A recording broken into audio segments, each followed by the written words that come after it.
Okay, so welcome back to episode 2 of Pressed and Poured Out. This channel is a channel of hypothalamic amenorrhea recovery stories, and I'm going to spend like 2 seconds describing what it is, how it's so simple, and yet how it's so difficult. So hypothalamic amenorrhea is HA, and it's basically where, okay, so maybe this is going to take longer than 2 minutes. Okay, so it's basically a condition where your body is like, I don't have enough fuel coming in, so I'm going to turn off the non-essentials. And so things like hair, nails, skin, and your reproductive organs, because technically we don't need it to survive, right? So really this comes down to low energy availability or even reduced. And that's really important because we tend to, like I did, think that HA can only happen if you're super thin, super lean, you're a gymnast, you're a dancer, or that you only come from like a really severe eating disorder, right? And so really what it is that the fuel coming in, so energy coming in, minus what it takes to run your body. So your heart, your lungs, breathing, sleeping, all these things, plus everything that you do during the day, working, eating, walking around, and anything left over. If you don't have enough energy left over, your body will turn off your hypothalamus, pituitary, ovaries axis. I mean, like those things work independently, but they won't work together. Therefore, a woman won't get her cycle. And without getting your cycle, you're basically infertile, right? So this is my client, Hayley. Hi. And yes, and I'm so excited to share her story because, like I shared on my Facebook Live, when I got your intake form, I was like, woo, all right, Lord, like, I guess, not that so it looks like such a tall order on a piece of paper. And then I didn't even know what to degree that you believed in the Lord, because let's be real, there's some people that are like, I believe that he's the creator, but he's not my Lord. Mm-hmm. Right? Like I was that way for a really long time, or I believe he exists, but what is that to me? What is that to my life choices? Right? Or is this someone that's like, yeah, I'm really willing to press in and let the Lord like reveal the things that he wants to address, right? Like that, that's two different areas. So just explain to me, right before you came to me, you had quite the journey of infertility.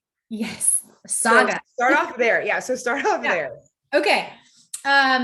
So I probably had HA for 10 years, 8 years, something. I mean, I was all masked because I was on birth control for forever. Okay. And pause right there. For the people and then the generation that came before us, who's always been on birth control, a pill bleed is not a real bleed. No. So, and I had no idea. I bled me neither. I thought it was fine. So, and I knew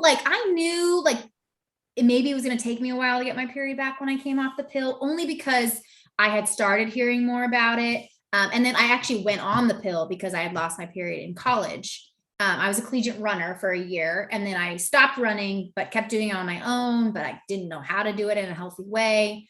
That's probably how I started. That's when I lost it. Then I went on birth control, skipped 8 years. I got married, thought everything was great, kept running, was never diagnosed with an eating disorder. I was always lean, but never no one was ever worried about me. Doctors never questioned anything, not a word. Yeah. And so pause right there, because like many people, I would go to the doctor and they would be like, when was your last cycle? I'd be like, I don't know. It's been like 5 years. It's been 8 years. You know what I mean? Yeah. And they wouldn't even look up from their clipboard. They're like, okay, well, she's on birth control, so it's fine. Yeah. So the reason why I want to pause here is because it's not that like we're ignorant, uneducated, stupid people, or even if I was uneducated, that experience would be like, oh, well, the doctors aren't concerned. Why should I be concerned? Nobody was concerned.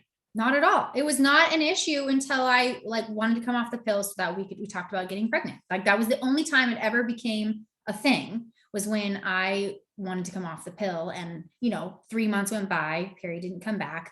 6 months went by, period didn't come back. I went to the doctor, and of course, my primary was like, well, it can take 6 months to a year for your period to come back, which is not true. It should never take that long. And then I actually, like, my biggest wake up call was because I was still running. I was really competitive. Like, that was my whole thing. I was this big time runner. Everyone knew me as a runner. That was my identity. Like, I was this runner. And I actually got a stress fracture. And so that was another like red alarm, like lights going off, like something isn't right. And so of course, like through that, I found out I had some like bone health issues. So then I was like totally freaking out. I started doing my own research. I found Nicola Rinaldi's book, No Period Now What, which a lot of people know. And I kind of went all in. I dipped my toes in all in. Okay. And so what is all in for the people? Yes. Oh yes. Sorry. Yeah. All in, like by the standards of that book and the culture around like HA is eating a minimum of 2,500 calories and stopping. So do you think, so minimum of 2,500 calories? And I just want to explain for the people, I mean, people who are going through HA, they're like, yes, like, you know this, but for the people who are not going through HA, I don't think I've ever eaten that much, like in general. No. And when I lost my cycle, I was eating 1,800 to 2,000 calories. So I wasn't one of this eating 800 calories and then wondering where my period was, right? Granted, 1,800 to 2,000, and it's going to shock some people, is actually not a lot for a woman. So think about the calories. So the energy that we need to have a cycle is not going to come from the bucket of essential body functions that your body will put energy towards first. That comes from the leftover energy, right? So if you don't have enough leftover energy, AKA food coming in, energy coming in, that system is simply just not going to run. But so 2,500, like, were you shocked at that? Were you like, oh yeah. Like at first that was like, I couldn't even wrap my mind around it because I was eating probably similar to you. I never really counted. So like 18 to 2,000, but I was running like 8 to 10 miles a day, like training for half marathons. I was actually training for a marathon when it all kind of like fell apart, my first marathon. So like, I'm like burning thousands of calories and not ever making up for it. I'm just eating like, I was like, I think I had like the MyFitnessPal, and I even put in like, you know, that's what everyone uses. I put in like how much I was exercising and what I wanted to do. And it gave me this ridiculous number that I was supposed to eat. And I was like, oh, I'm doing the right thing. Like I had no idea. Yeah. Like none. So yeah. So I dipped my toes in it, as in like, I gave up running. I was also injured, so I was kind of forced to do it.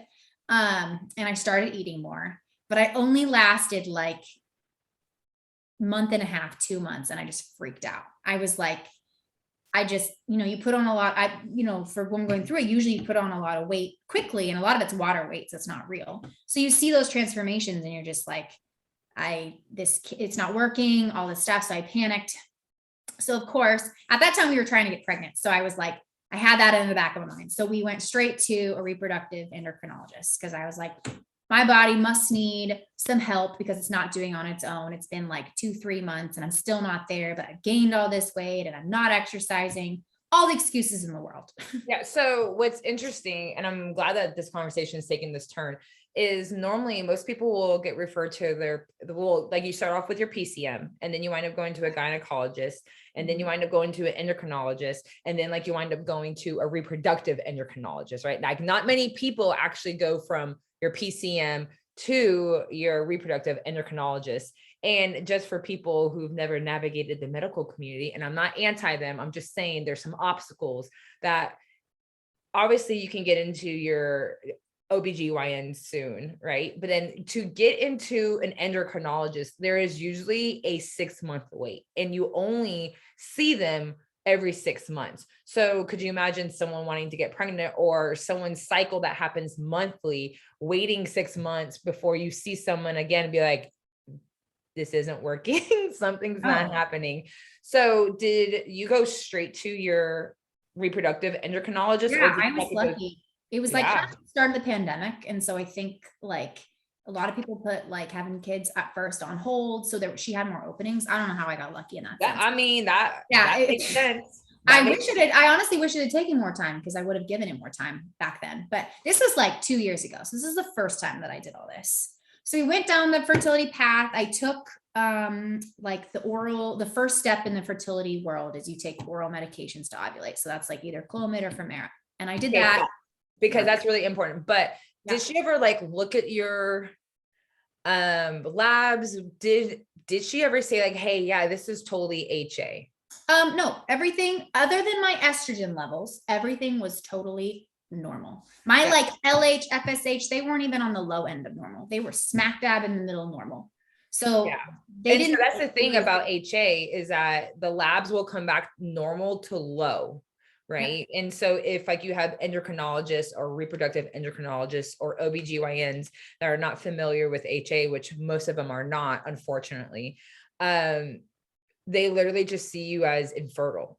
So completely bypassing this huge, massive thing that involves the lifestyle, like the energy coming in, the food that you know, how much food that you're eating and how much you're spending in exercise. That's completely lifestyle. Like it's 100% lifestyle, which is wild to think about, that this condition is 100% lifestyle, which means that it could be reversed. But sorry, so going back. Oh yeah. So I was the one who told her. I came in and I was like, look, this is what I have. I have HA. And she like, she knew about it. She was aware of it, but her approach to it was, well, there's a good chance that you'll like never be able to get your period back, but like we can get you pregnant. No problem. We'll just give you this oral medication. You'll ovulate, or we can go all the way up to IVF. Which at the time I wasn't even considering IVF. We were just like, I just wanted to ovulate so that my husband and I could try. Cause I thought like, oh, once we get the chance to try, we'll be good. Well, 3 months down the line, I did successfully ovulate on the medication. And I think that's partially because of some of the work I had already put in. If I hadn't put in any of that work, I wouldn't have responded. And I know that for a fact. But so how many rounds of clomid, was it clomid that you tried? We did clomid, I think twice. And then we switched to Femera or letrozole. And we did that like 3 times and so never for each.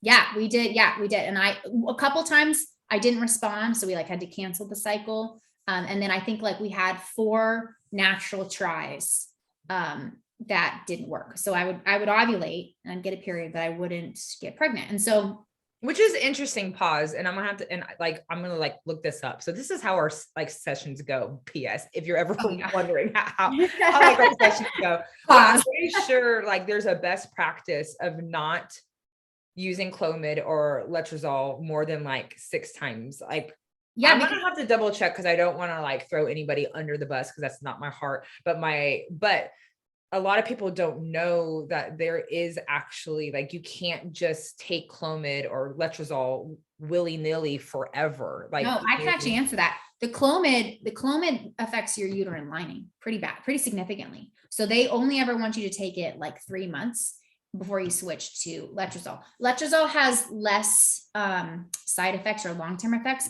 but statistically, and I don't really know how this part works, like after 3 cycles, if something isn't working, your chances of it working again go like way down.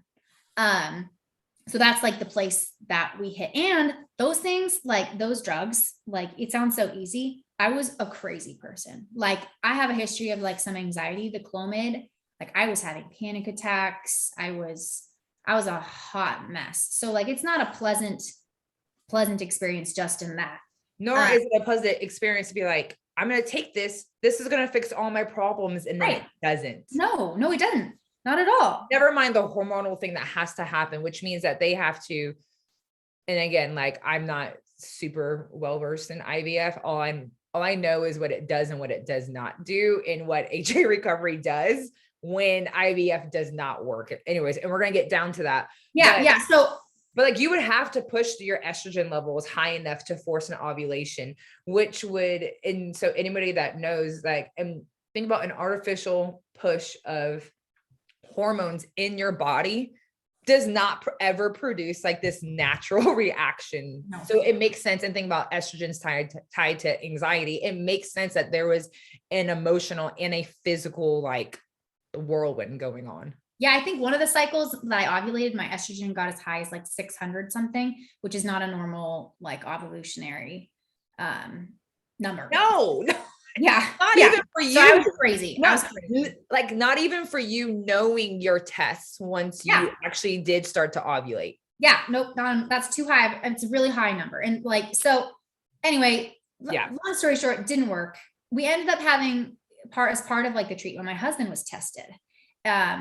They do like, every reproductive clinic, the guys get tested, and ended up that he had some pretty significant male factor. So then after the natural cycles didn't work, our doctor's like, well, it's probably male factor related. So of course, hearing that again,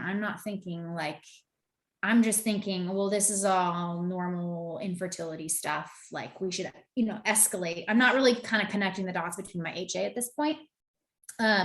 So we did an IUI. We did 2 IUIs, which is like, and just explain that, like, yeah, it's basically like turkey baster. Okay, there you go. So they take his stuff, and like, instead of like, they get just the good stuff, and then they like stick it up there. And so it like, it doesn't have to swim. Okay. So it just takes out the transportation, swimming. Takes out transportation. Yep. And then also takes out all like the bad junky ones. There's less competition. Such a funny thing for guys. So we did that twice. Again, didn't work. At this point, I'm starting to get like super discouraged. So this is like 6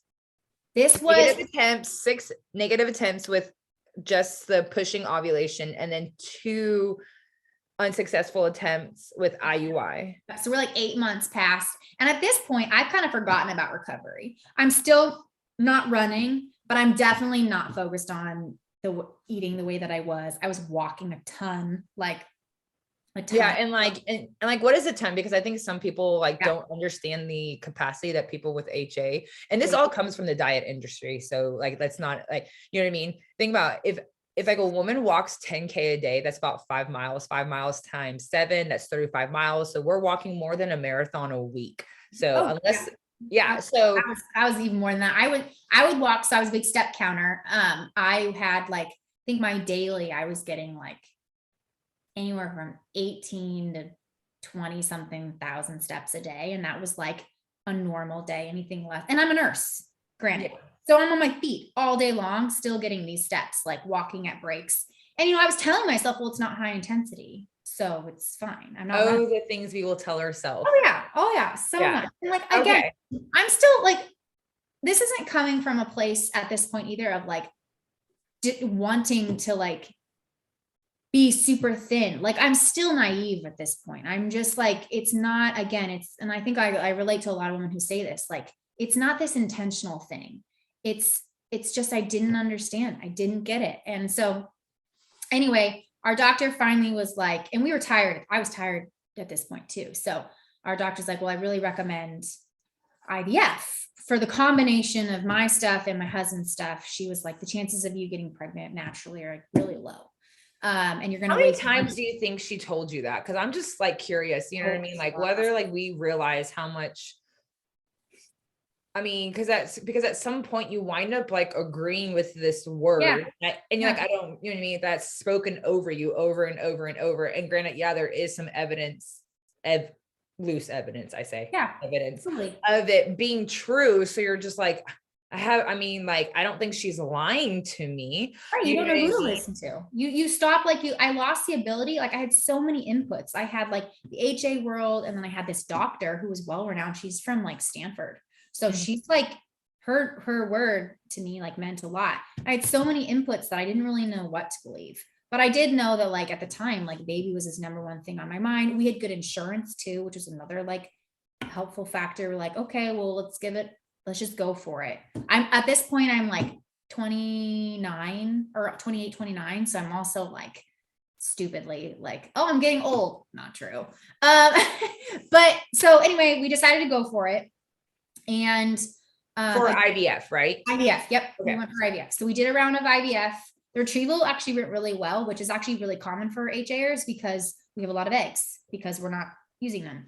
So, and then, some people don't, but on average, HAers have a good response to IVF. So we got a lot of eggs. We got a lot of embryos. They were all genetically tested. And so we were really happy. Like the first part of you hear all the stories like IVF is this really emotional thing. It's really, really challenging. And at first I was like, it's kind of tough. Like it's just a lot of hormones. But at that point I was used to that.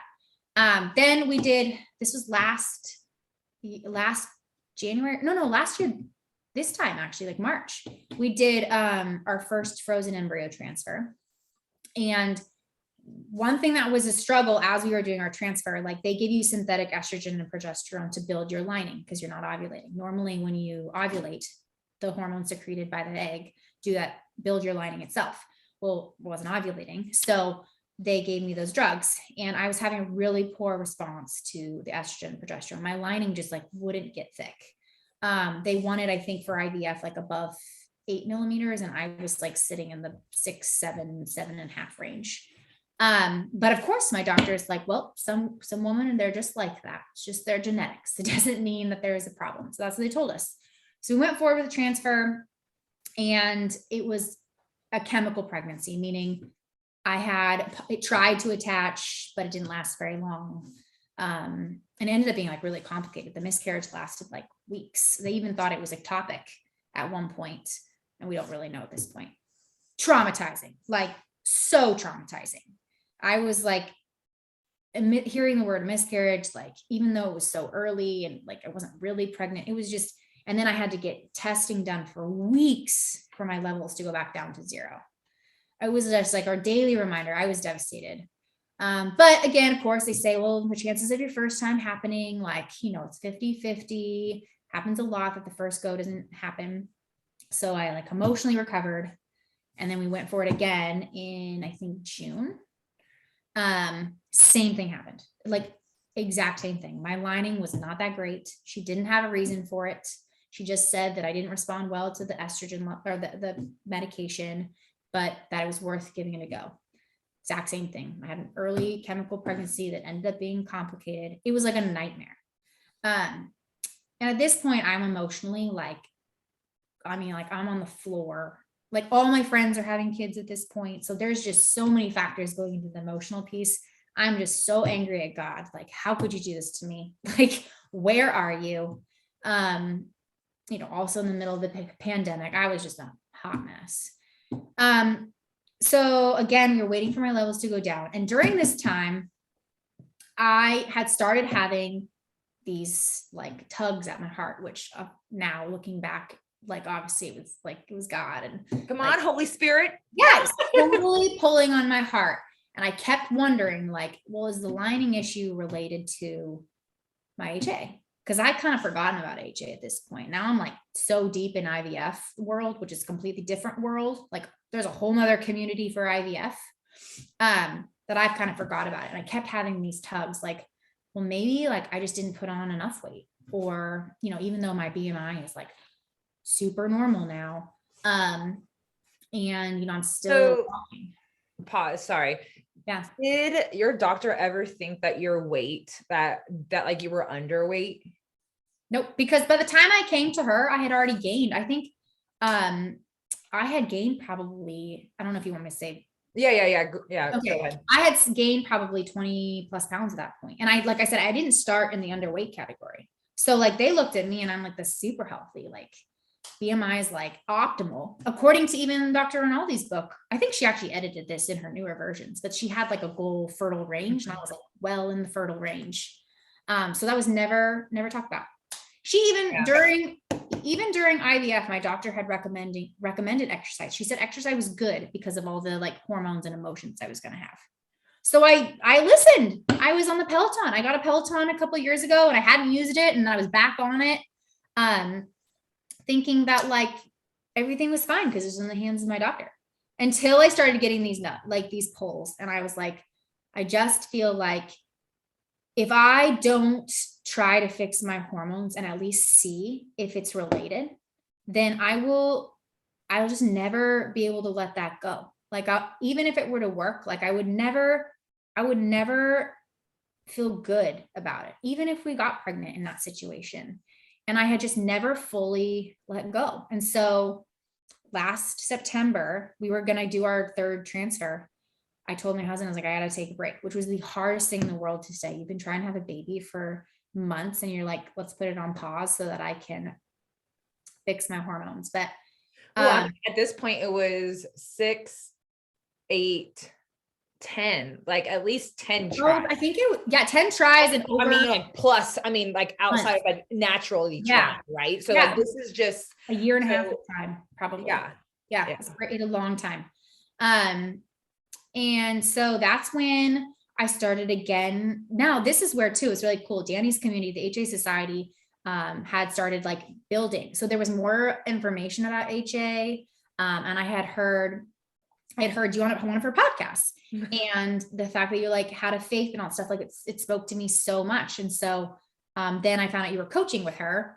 And so that's when I reached out to you, and I signed up for coaching in October. Which is important because you definitely were like, and so like, I think I was like, I totally respect and I get you where like you're coming from, but you're like, look here, like insurance is going to turn over at the first of the year. And you're like, we've already hit our deductible, and I really don't want to start this over. And I don't think anyone is naive to the fact of how expensive all this is. Thousands. Right. All this is. And so I was like, wow.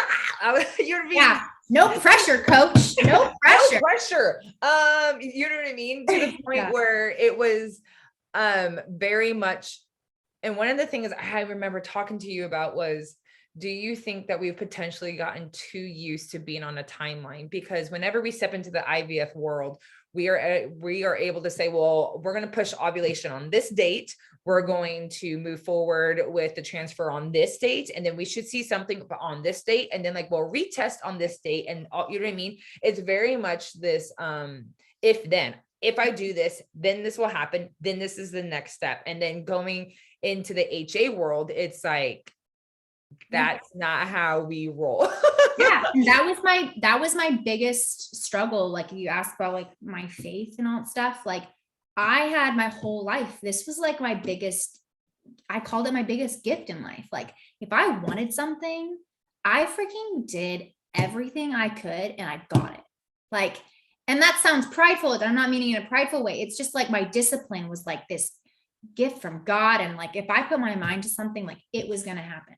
And until this journey, like that was my story. And then this happened and I couldn't control a thing. And it just wrecked me. Like God just like ripped my heart into like so many directions. Cause like I wanted this thing so bad and I wanted it right then and I couldn't have it. And I didn't know when I was going to be able to have it. There was this unknown and that freaked me out like so much. And that was that, but turns out like that was the thing. Like that was the thing that once I figured that out, or once I let go and just tried to trust the process, like that was the curing thing. It wasn't just the exercise and it wasn't just the eating. Like when I came to you, I was like, all right, let's do it. And I was totally down. Like, all right, I'll go all in, whatever. And I kind of jumped in. Like I stopped walking so much and I ate the food. And like, of course we made modifications, but those were not the hurdles. It was the, when's this going to happen?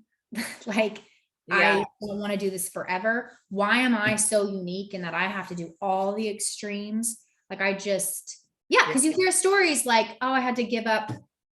Oh, I had to eat a little bit more, or I had to back off of my exercise. I wasn't one of those people. I had to literally drop the exercise and I had to eat more.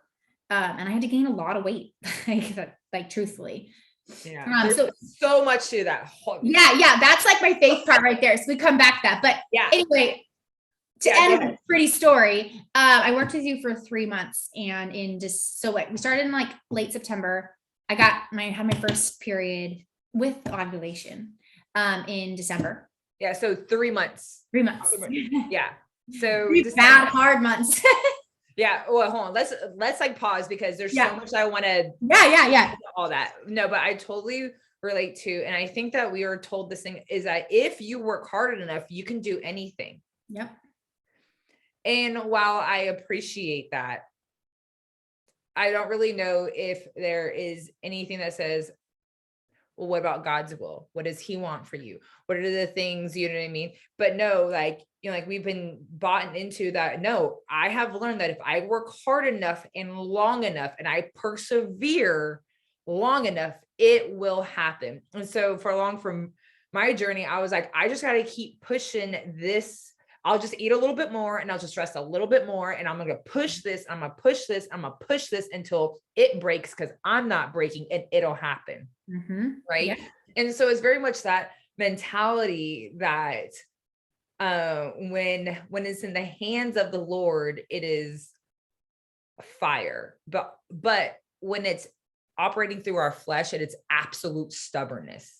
Yeah. Right. And so that in itself, I remember you sharing that, and I was like, yes, like, I know exactly what, and like what, like, you mean, what, like, you're going through, and think about, like, that's not crazy, because that is the lie that we've been sold, right? That I can, that, like, I can make this happen. And really recovering from like HA, and for you getting pregnant, or one of those things where you realize, I don't think that's the truth.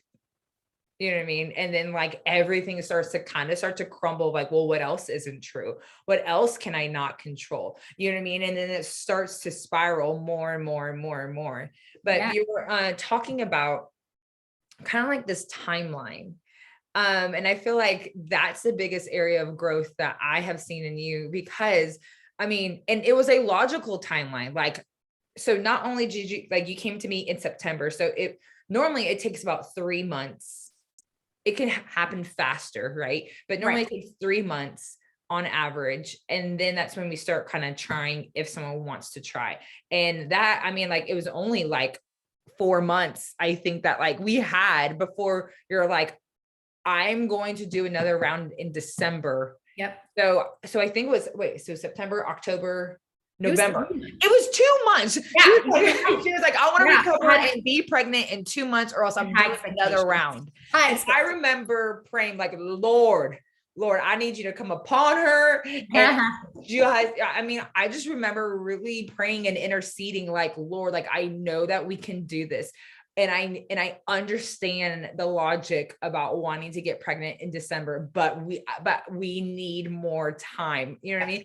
And so it's interesting that for you, it was letting go of the timeline that you had ironed out, organized, detailed, put all the things in place. And that was the timeline that like you really had to give up in order to allow the Lord to heal the things that he needed to heal. Yeah, no, you're totally right. And I think I came to you like with my like perspective on that was, well, I've been really doing this for a year and a half.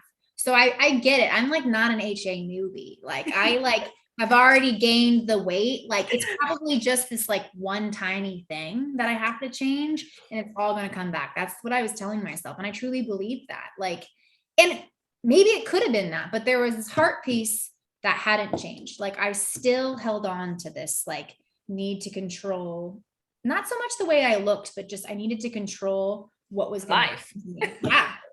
Like the way things that were going to work out. And I needed to know. That was the thing. If I ever had a bad day, my anxiety would just like wanting to know when it was going to end. When's this going to end? Like I would just sit there and I would just dwell on that concept. And I remember like coming to you, I'm like, I just can't get this thought like out of my head. And like, of course, like you give me like so much grace and like, that's okay. And I didn't just like go away. I didn't just magically wake up one day and say, oh, I don't care about the timeline. Doesn't matter anymore. No, like to this day, I struggle with that. Even now, like in my current situation, I struggle with that. What I did was like, I gave myself more grace in saying like, okay, it's okay that you feel this way. Like I turned this like harsh, because I would get mad at myself. Like, oh, you know better. You know better. Like, you know, you've learned so many things at this point, like, you know, not to think this way. But I started giving myself like more grace. And I started, instead of thinking 3 months in advance, I started thinking like, okay, today, what am I going to do today to like get me towards that? Or what small thing can I focus on today? Or what improvement can I focus on today? That's like going to get me to where I want to be. So where do you think, so I know that that's kind of like one of the things of sometimes we're even like, okay, how do I get myself out of this? But there was really this moment of surrender with you to the Lord of where like, I feel like, and you can correct me if I'm wrong, that it was a season of him teaching you how to capture your thoughts, right? And then like bring them to him. You know what I mean? That the moment that, you know, that like, I like to say that you used to have anxiety, right? Because even that has loosened its grip the more and more that like we surrender. And sometimes we think that like whenever the Lord delivers us from something, that it's an instant deliverance. And sometimes it is. Sometimes it is. Right. Sometimes the Lord's like literally like we're walking out of Egypt today, right? But think about even then, like all the plagues, like there was this preparation, there was this moving, there was all these things, right?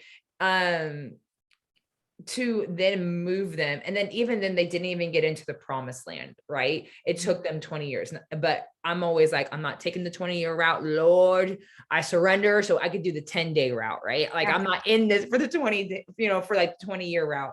But I really do feel like it was this time because, you know, like we would acknowledge these real thoughts. And so I feel like it really came down to like, do I trust the Lord? Mm-hmm. Is he worthy to be trusted? You know, to be trusted. And so it was really learning about his character that then made it to be trusted, right? Because like we know to trust the Lord, but knowing and doing, and so then knowing and doing it in the middle of having anxious thoughts are completely two different things. Totally. Yeah, no, that's like, I mean, that's like the biggest ticket for me was I just had to learn to trust him and learn that and like open my heart to the fact that he did have a plan and that I wasn't going to know what it was until it happened.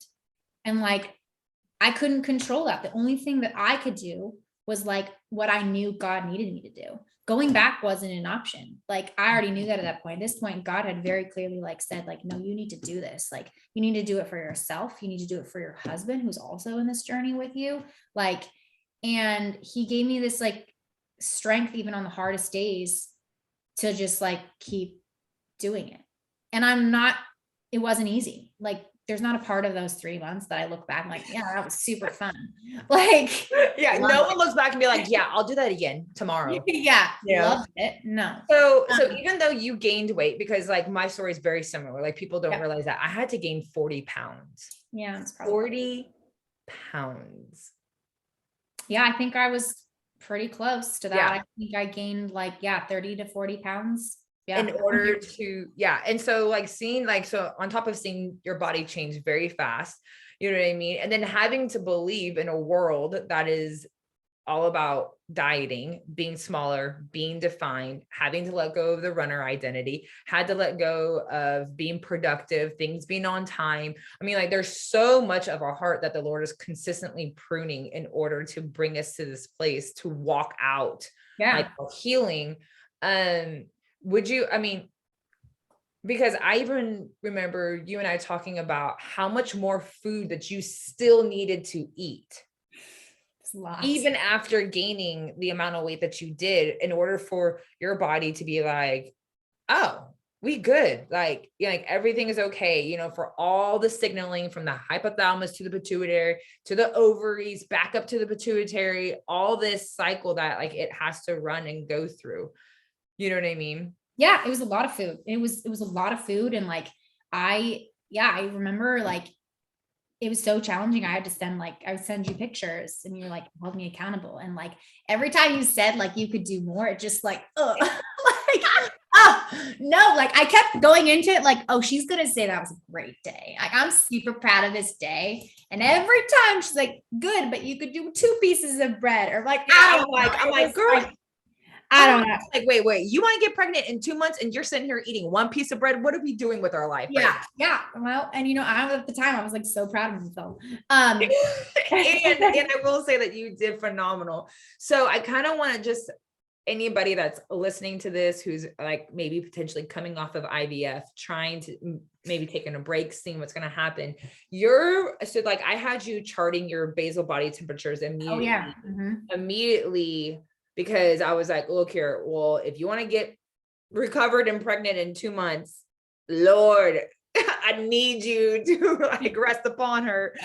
But I was like, okay, well then here are the non-negotiables, such as charting, just so I can see where you're at. And so the first 15 to 30 days, like I have all your charts saved, but like your temperature, same temperature it was not low. You know, a lot of HAers are super low. My basal body temperature wasn't low, but it was literally the exact same every day. Like there was no variation. And at the time, again, I was like, well, I'm not low. I'm just good. So I got to be close. But ultimately that was just like nothing going on. Like my body didn't even, because I had been on synthetic hormones for now months. My body had no idea like how to. So many, I mean, think about like 10 plus months, really 10 plus months. And so I remember the first thing talking to you about is that this is something that we would expect to see, that your basal body temperatures would be flat, because what a lot of people don't realize is that we can't just switch from taking hormones and then having HA and then that our hormones would just pick up, right? So like your body had to have this time of sensing, feeling out, oh, wait, there is no estrogen coming in anymore. There is no progesterone coming in anymore. Like there's nothing coming in. So now we have to turn back on. So not only do you have to overcome HA, but everything has to turn back on and make for it itself. Like your body now has to make its own hormones, because for the 10 plus months on IVF, it was given hormones. And then the 10 plus years that you were on birth control, it was given synthetic, right? Yep. So then fast forward, we had the next month, we started to see some fluctuations, and you're like, nothing's happening. I was like, girl, a lot's happening. Like, I don't think that, but like your temperatures, like this is what we need to see. We need to see the fluctuations, because this is signs that your body is starting to make its own hormones, right? Yeah. And then I think the next one, you wind up having some follicular waves, and then your first cycle, you ovulated. Yeah. 2 days after going to Disneyland. So also Disneyland's a great place to go if you have HA. Yeah, it was crazy. And like, it was so funny. And I remember this, and I hope this gives people encouragement. And like, you hear a lot of stories where like you have like cervical mucus waves for months. And like, I didn't have that. Like, I didn't have these like black and white signs. I had the micro signs, but I didn't have like, and so that again would get in my head. I'm like, well, I'm not even having the start of these signs. So I'm probably not even close, which means I'm like months down the line. Like that spiral. Yeah. Case for me, it can happen quickly. Your body can, well, maybe it's not, the signs can happen. They don't have to happen over a long period of time. Like, yes, maybe these micro changes are going on, but like once your body feels safe, then yeah, it will do what it needs to do. And then that cycle was like very textbook. Like I had all the cervical mucus and the temperature rise and all this stuff. Like, I just didn't have all these things leading up to it that gave me the confidence. An indication, right? Yes, I really relied on that. That was another thing that would cause me issues, is like, well, if I'm not having these signs, which is funny because that's something like even now that I'm dealing with, where I'm at in my story. But your reproductive endocrinologist didn't, because I don't want to get this wrong and I don't want to misquote her, but didn't she say that you would never ovulate on your own naturally? Like, like it's just not possible. So like, tell me about that, because I'm pretty sure that she's trying to keep you as a client in order to get you pregnant. Yeah. And that's her job. That's her job. Like if I come to you, a doctor, and I say, I want to get pregnant, like, of course she's going to say, well, I'm going to do this super scientific thing that has very high success rates. And like, we'll get you pregnant. Like I'm her customer. I'm not sick. I mean, I am sick, but like, it's a very different type of medicine. It's very consumer. Yes. And so, yeah, she's like, your hormones may never turn on. Like I had told her like what I had done, and cause she knew of HA. So it's like, I already gave up the exercise. I already put on the weight, still didn't work. So then she said like, well, it probably won't work. Like, I'll just help get you pregnant. That's my job. And like, bless her, it didn't come from a like malicious place or anything like that. Right. Just the nature of that industry. And I do think it's changing, and it was really cool. Well, I'll fast forward a little bit. So then my second cycle was January. It was late. I ovulated late, which again, I was like all nervous about, like, it's not going to happen again. I'm still learning at this point to like give up control. I still have not mastered it. I'm better, but I'm still like, okay, well, when I'm going to ovulate, like it's day 14, like it's day 20, and bless you for dealing with that. But I ovulated and we got pregnant. which is like, so yeah, it's crazy. I'm like 10 weeks pregnant now. Mind blowing. I still can't quite believe it. Like my husband still has issues, like nothing's changed on his front. But like, again, it just takes one. So, yeah. I mean, so literally to go, I mean, because then she was saying, and because I remember early on that you said that your RE said that in order for you to even do the third one, because your uterine lining was so low, yeah, she that added all these other things. That not only would you have to repeat the same IVF process, but now you would have to add all these additional enhancements and things and all these things in order to basically allow the baby to implant properly and then start to grow, right? Simply because you didn't have a uterine lining. And then so basically that like their chances of conceiving naturally are just not great, very small. You're probably not going to ovulate on your own. And then let alone get pregnant, right? So yeah, she thought I had a long-term lining issue. Like long-term lining issue. Yeah. Like it wasn't like it was never connected the dots that it could have been my body just like didn't want to do the synthetic thing. Like it just rejected it. But yeah, that was never a suggestion. She wanted me to, and again, she's trying to be helpful. She she suggested that I go to another doctor for this treatment during my IVF cycle and come back. Just the thing, and at this point I've had 2 losses. I'm so traumatized. Like I can't even imagine doing all that and it not working. Like sometimes when I'd get stuck in a rut with the HA recovery, like this is super hard and not fun, but compared to like the alternative, like this is like way better than that. Yeah. So, and then when I actually was able to stay with the clinic for like my first ultrasound, because, I obviously, it was like the best day ever when I could write that email, like positive pregnancy test. Yeah. And I come in for blood work. And she ended up doing my first ultrasound and it was really cool. She, at that point, like she asked like, what did I do? And I said, I kept eating and I continued to like cut out more and more exercise. And she kind of like nodded her head and she's just like, good for you. Like, yeah. And all fairness and I'm totally going to say this in all fairness. It is not their job to do the daily hand holding or weekly hand holding that coaches do. Like, that's just not that's not in their schedule. That's not what they're doing. That's not what they're trained. That's like, they are not trained to be coaches. Right. Not at all. So I could not imagine knowing that it's going to take a daily walking this out, a weekly check-in, a monthly check-in, charts and all these things. And then knowing that that's the work, and then knowing that you have to swim upstream from the rest of society saying that you should be losing weight, you need to stay lean, you don't want to get too big, you don't want to gain too much weight, because realistically, like I had to gain 40 pounds, which then put me into the obese BMI, right? Mm-hmm. But that's where my body recovered.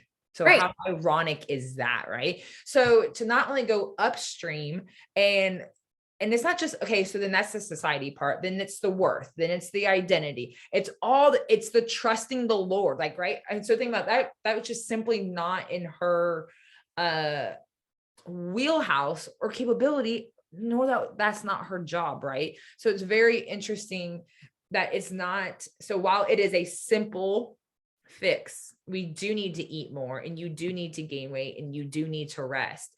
Doing that and walking that out daily while swimming upstream in so many different currents, if you will, insane, right? And I think if you don't couple in the heart piece, like you're never going to fully do it either. I think if your heart is still in this place of denial or still in this place of like control, I don't even know if you're really quote unquote all in. Like, I don't know if I hadn't just like worked really hard to be like, okay, eat the next thing or whatever. Like, eating even when you weren't hungry, right? Yeah. I mean, like, there's so many things. Yeah. You're still restricting then in that sense, even though you're not restricting, like you're not in this HA, like deep in HA restricting, you're still controlling what needs to be done. And I did that for the longest time. And it was like, finally, when I yeah, finally, when I said, whatever, like, I'm done, God, I'm too tired. Like you must have this plan. And like God's timing is unbelievable because Oh like, yeah. Tell them about that. How it yeah, was so literally. crazy timing. So like all this stuff's like hard on a marriage too, right? Like my husband and I had major ups and downs, and we're like polar opposite people. So like Miss Emotional over here and Mr. Logic, like we butt heads. Plus the hormones. Let's be real. Yeah, for sure. But like hormones, nobody's sane. But like I'm an emotional girl and he's like this very logical engineer. So like we've known this from the start. But bless each other, we're like great. But we had to work through some things throughout this time. And I think like if I had gotten pregnant last year, like it could have like been really challenging on our marriage. I don't know if we were in like the best place. So like of course I can look back. But then at the end of this year, we were living in a townhome and it was nice. I'm super blessed by it, but I really felt lonely there. And like I wanted to move out of the area. All this stuff. And my husband has this wonderful job. He's really passionate about it. So it wasn't the right timing, but we were blessed. God blessed us with, out of the blue, a new house. So we moved in January to more of a neighborhood. And then like literally the week that we moved, I had my second ovulation and got pregnant. So like God just like, it just makes so much more sense now. Like I don't think anyone can ever like know this in the moment. Like when you're deep in the trenches, like it's totally, I personally think like, it's okay to have some doubts. Like it's in the doubt that you figure out, like that's where the war is. Like when you're sitting there in doubt, like you make the decision, like, am I going to believe this doubt or I'm just going to push through this doubt? Like that's where the battle is. You can't see it. Like back then I wasn't grateful for any of the situation. And even now, like I said, horrible 3 months of life, not fun, but I get it now. And like, oh, totally. Yeah. yeah. And like, and I'm still having to work on it even in pregnancy. This is like kind of what I was alluding to. Like I haven't had tons of symptoms. And so even now I'm like, there's all this unknown, right? Like, and I'm still having to practice like, no, this baby's in God's hands. And like I could sit and we've talked about it. I could sit here every day worried about my next appointment, or I could just like have joy for today, that today I'm pregnant and like, no matter what, like God's going to be there in whatever season is like ahead of me. It's so true. Cause I know that you and and so one of the beauties that sometimes I'm like, Lord, how did I even get into this? Because like now, okay, I love hormones. I love the science. I love all this. I love coaching. You know what I mean? And I'm not even one like, I just love babies. Like that's not even me, right? Nuggy's cool. Shout out to Nuggy, right? Nuggy's cool. But I'm still not like this goo gobby baby thing. But yet the Lord has me in this place. And I'm like, Lord, this is crazy. But I remember such a real conversation that you and I had was obviously talking about like you've already experienced 2 miscarriages. You know what I mean? So like we can't just positive think this off, right? Like I mean, like so this is where I felt like the Lord. I was like, okay, Lord, like how do we navigate this? Especially because I've not had miscarriages, right? And so like there's this place where you don't just get to take a card from the truth pile and slap it on this situation. Like it's in the Lord's hands. You know what I mean? Because it's just so insensitive and it's just really horrible. That's not even ministry. We're just gonna be like that. But I remember that the Lord, I mean, like, obviously like, like you and I always feel like our coaching sessions are like, okay, let's bring it to the Lord together. And so I always get revelation. I'm like, whoa, Lord, that was good. Yeah. You were like, had some days where I was just like, I couldn't even keep up in my notebook because like Ashley's just really going for it. Like because like the Lord was going for it. And I'm like, whoa, write that down. Someone send me that. Right. But one of the things that he said, and it was more of like, I've given you this child to steward. Yes, use that word. Yep. Yeah.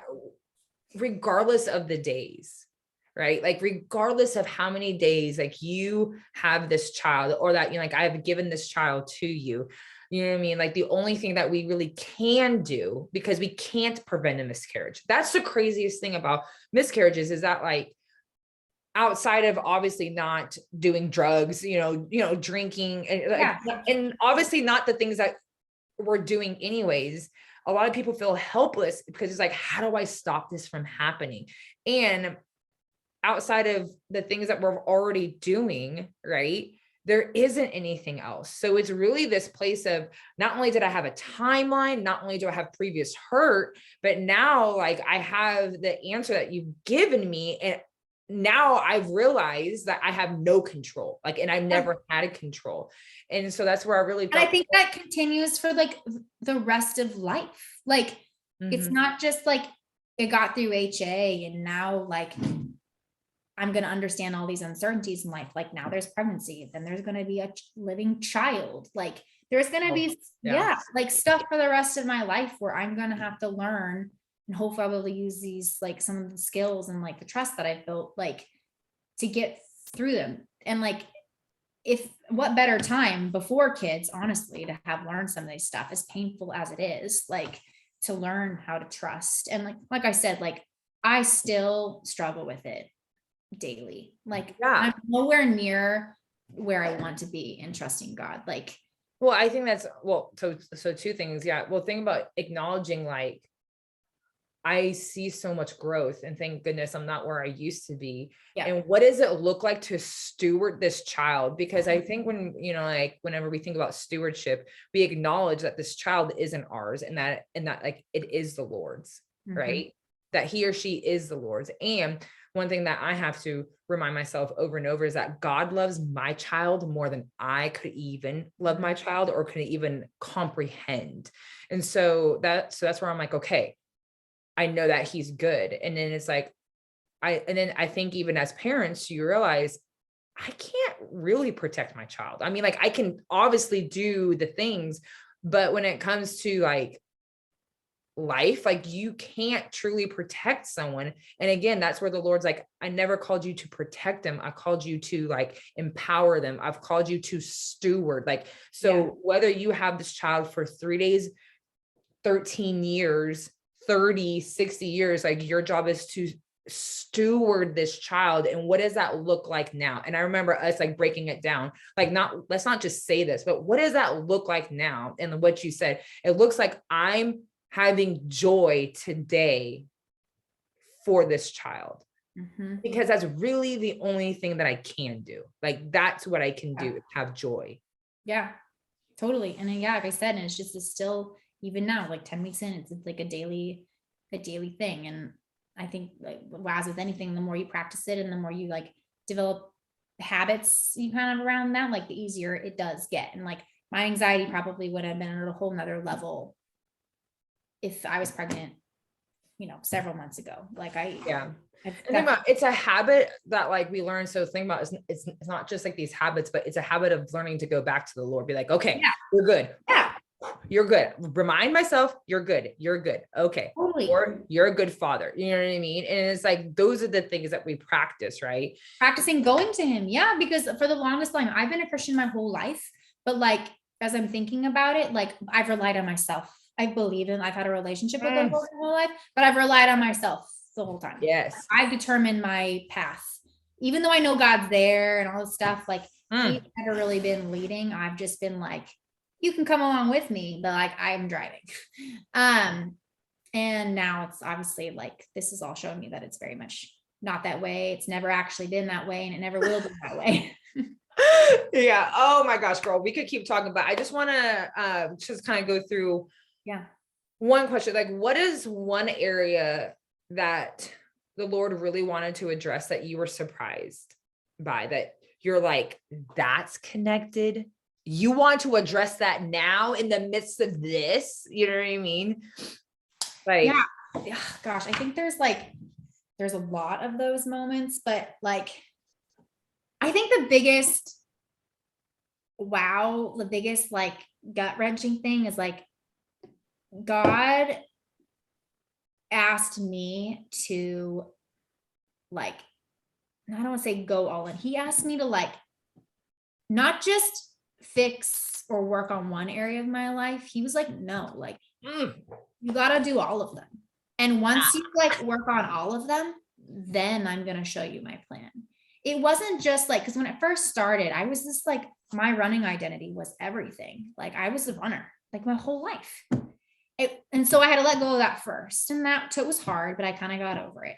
Then it was this body image thing. Like, no, you're not like this athletic babe bod. Like, you're just going to be kind of normal. And like that. And then it was like the heartstrings. So it was like, I am one of those people that I had to do it all. Like, in order to truly heal, it had to be every category. And I had to go deep into those categories. And I think that was the biggest thing that I was like, dang, really? Like, I can't just like dabble in one area, or like, I can't just go hard in one of the problems or one of the issues that I have. God was really like, no, like, we're really peeling this back. And like, I want you to do it all. And like, then I'm going to show you like why. So good. Yeah. So good. Girl, well, I'm probably going to have you on again. So Yeah. a little update on all those things. Because I am excited for you. And I'm so glad I got a chance to chat and just share your story, because your story is wild. Well, thank you. And I like, I've said it like 1,000 times, even to my husband, like, I'm not in this place. Like, I don't think God would have led me here if it wasn't, like through you. Like, I truly like firmly believe that like what you're doing is incredible. And like, that's one of the reasons, like, I've never done anything like this before, but like, Yeah, me neither. I want to share my story because like, I just like, you're just helping change women's lives so much. And you like truly help change mine. And like, if there's anyone who's like doubting or wondering if you should have a coach, like, oh my gosh, even now I'm like, you're still coaching me. We're still meeting. Like, I can't let you go. Like, it's so helpful. And like, we really like, aside from God, like, we can't do it. I truly believe like we're not meant to do it alone. No, definitely not. Like, God has created us for community on purpose. Yeah. So I'm just forever thankful. Girl, love this. All right. Well, that is a wrap. Thanks for having me. Yeah. Thank you for listening to the Press and Poured Out. I hope you can see the pressing that she went through, and how now like the Lord is just releasing her to pour out into other women. Not to rub in her success story, but to say, hold up, wait, there's a God who's very familiar with barren women. Mm-hmm. Very familiar. And so we just love him and praise him. All right, girl. All right, bye.